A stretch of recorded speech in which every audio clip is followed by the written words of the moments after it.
ನಿಮ್ಮ ಪ್ರಥಮ ರಾತ್ರಿಯನ್ನು ಮತ್ತಷ್ಟು ಮಧುರಗೊಳಿಸುವುದು ಹೇಗೆ?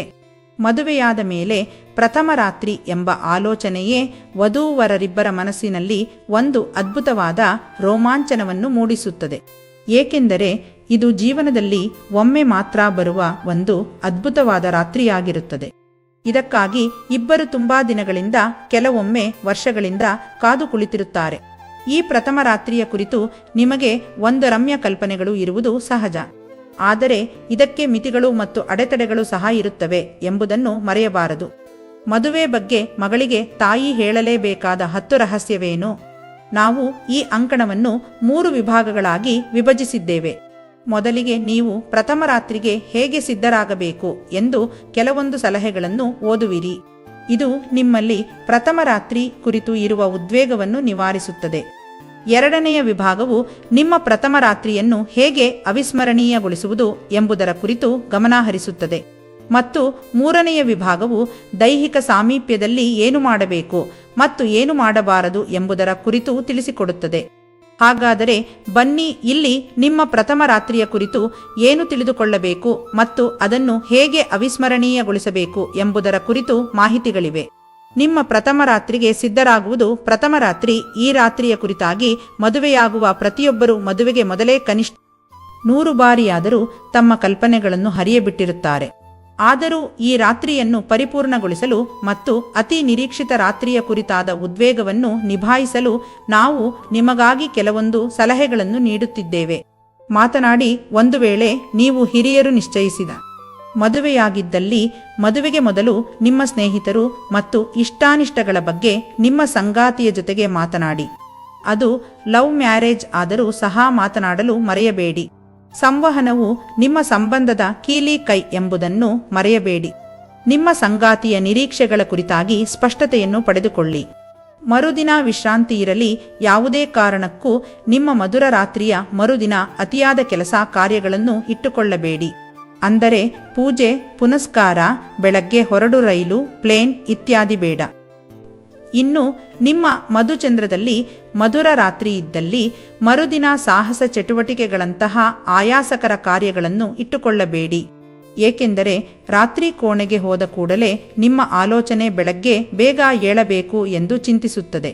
ಹಾಗಾಗಿ ಇದು ನಿಮ್ಮ ಮಧುರ ರಾತ್ರಿಗೆ ಭಂಗ ತರುತ್ತವೆ. ಆದಷ್ಟು ಮಾರನೇ ದಿನ ವಿಶ್ರಾಂತಿ ಇರಲಿ. ಇಲ್ಲವೇ ಅಂತಹ ದೇಹಾಲಸ್ಯದ ಕೆಲಸಗಳು ಇಲ್ಲದಿದ್ದರೆ ಉತ್ತಮ. ಪ್ರಥಮ ರಾತ್ರಿಯನ್ನು ಅವಿಸ್ಮರಣೀಯವಾಗಿರಿಸಿ ಕೊನೆಯದಾಗಿ ಆ ಗಳಿಗೆ ಬಂದೇ ಬಿಟ್ಟಿತು. ನೀವು ಮದುವೆಯಾಗಿದ್ದೀರಿ, ಎಲ್ಲಾ ಸಂಪ್ರದಾಯಗಳನ್ನು ಪೂರೈಸಿದ್ದೀರಿ.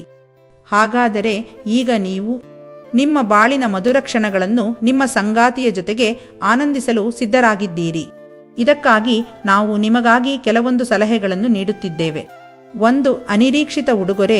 ನಿಮ್ಮ ಪ್ರಥಮ ರಾತ್ರಿಯಂದು ನಿಮ್ಮ ಸಂಗಾತಿಗೆ ಒಂದು ಅನಿರೀಕ್ಷಿತ ಉಡುಗೊರೆಯನ್ನು ನೀಡುವುದು ಒಂದು ಅದ್ಭುತವಾದ ಸ್ವಲ್ಪ ರೊಮ್ಯಾಂಟಿಕ್ ಆಗಿರುವ ಉಡುಗೊರೆಯನ್ನು ಆಕೆಗೆ ನೀಡಿ. ಅದು ನೀವೇ ಸ್ವತಃ ರಚಿಸಿದ ಕವಿತೆ, ಹೂಗುಚ್ಛ, ಕಾಮಸೂತ್ರ ಪುಸ್ತಕ ಅಥವಾ ಒಂದು ರೊಮ್ಯಾಂಟಿಕ್ ಗಿಫ್ಟ್ ಬಾಸ್ಕೆಟ್ ಮುಂತಾದವು ಖಂಡಿತವಾಗಿ ನಿಮ್ಮ ಸಂಗಾತಿಯನ್ನು ರೋಮಾಂಚನಗೊಳಿಸುತ್ತವೆ.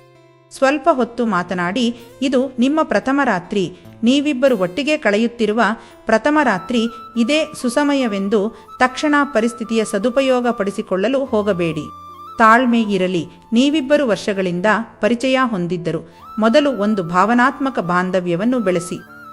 ನನ್ನನ್ನು ನಿನ್ನ ಬಾಳ ಸಂಗಾತಿಯಾಗಿ ಸ್ವೀಕರಿಸಿದ್ದಕ್ಕೆ ಧನ್ಯವಾದಗಳು ಎಂಬ ಮಾತುಗಳು ನಿಮ್ಮ ಸಂಗಾತಿಯ ಮೇಲೆ ಪರಿಣಾಮ ಬೀರುತ್ತವೆ. ನಿಮ್ಮ ಕೃತಜ್ಞತೆಯನ್ನು ಯಾವುದೇ ನಾಟಕೀಯತೆಗಳಿಲ್ಲದೆ ನಿಮ್ಮದೇ ಮಾತಿನಲ್ಲಿ ವ್ಯಕ್ತಪಡಿಸಿ.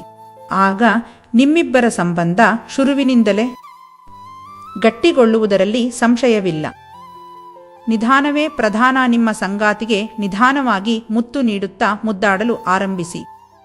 ಹೇಗಿದ್ದರೂ ಅಲ್ಲಿ ಯಾವುದಾದರೂ ಸಿಹಿ ತಿನಿಸು ಮತ್ತು ಹಣ್ಣುಗಳನ್ನು ಇಟ್ಟಿರುತ್ತಾರೆ.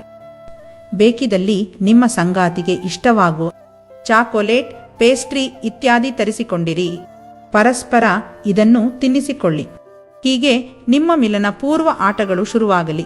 ಹೇಗಿದ್ದರೂ ಇದು ಸ್ಮರಣೀಯ ರಾತ್ರಿಯಲ್ಲವೇನು? ಆದಷ್ಟು ನಿಧಾನವಾಗಿ ಮುಂದುವರಿಯಿರಿ. ಈ ರಾತ್ರಿಯನ್ನು ಅಣುವಾಗಿ ಆನಂದಿಸಿ. ನಿಮ್ಮ ಸಂಗಾತಿಗೆ ಹೇಳಿ, ಈ ದಿನಕ್ಕಾಗಿ ಎಷ್ಟು ದಿನದಿಂದ ಕಾದಿದ್ದೆ ಎಂದು. ಅದರಲ್ಲೂ ಇಲ್ಲಿ ಮಾತುಗಳಿಗಿಂತ ನಿಮ್ಮ ಸಂಜ್ಞೆ ಮತ್ತು ಕೈಚಳಕಗಳಿಂದ ಇದನ್ನು ವ್ಯಕ್ತಪಡಿಸಿ ಸಂಪೂರ್ಣವಾಗಿ ನಿಮ್ಮ ಸಂಗಾತಿಯನ್ನು ಮುದಗೊಳಿಸಿ. ಕನ್ಯತ್ವದ ಸಮಸ್ಯೆಗಳು. ದೈಹಿಕ ಅನುಬಂಧವು ಕನ್ಯತ್ವಕ್ಕೆ ಸ್ವಲ್ಪ ಭಯವನ್ನುಂಟು ಮಾಡುತ್ತದೆ. ಹುಡುಗಿಯರು ಈ ಕ್ರಿಯೆಯಲ್ಲಿ ಉಂಟಾಗುವ ನೋವು, ರಕ್ತಸ್ರಾವ ಇತ್ಯಾದಿಗಳ ಕುರಿತಾಗಿ ಭಯಭೀತರಾಗಬಾರದು. ಬಹುತೇಕ ಸಂದರ್ಭದಲ್ಲಿ ಈ ಸಮಸ್ಯೆಗಳು ಸ್ವಲ್ಪ ಕಾಡಬಹುದು, ಕೆಲ ನಿಮಿಷಗಳಲ್ಲಿ ಇದು ಸರಿಹೋಗುತ್ತದೆ.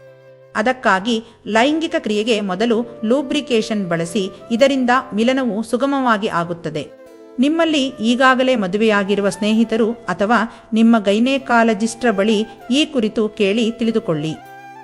ಇನ್ನು ಹುಡುಗರಿಗೆ ನಾವು ಹೇಳುವುದು ಏನೆಂದರೆ, ಒಮ್ಮೆಲೆ ಕ್ಲೈಮ್ಯಾಕ್ಸ್ಗೆ ಪ್ರಯತ್ನಿಸುವ ಮೊದಲು ಆದಷ್ಟು ಲೈಂಗಿಕ ಕ್ರಿಯೆ ಪೂರ್ವ ಆಟಗಳಲ್ಲಿ ನಿಮ್ಮನ್ನು ತೊಡಗಿಸಿಕೊಳ್ಳಿ.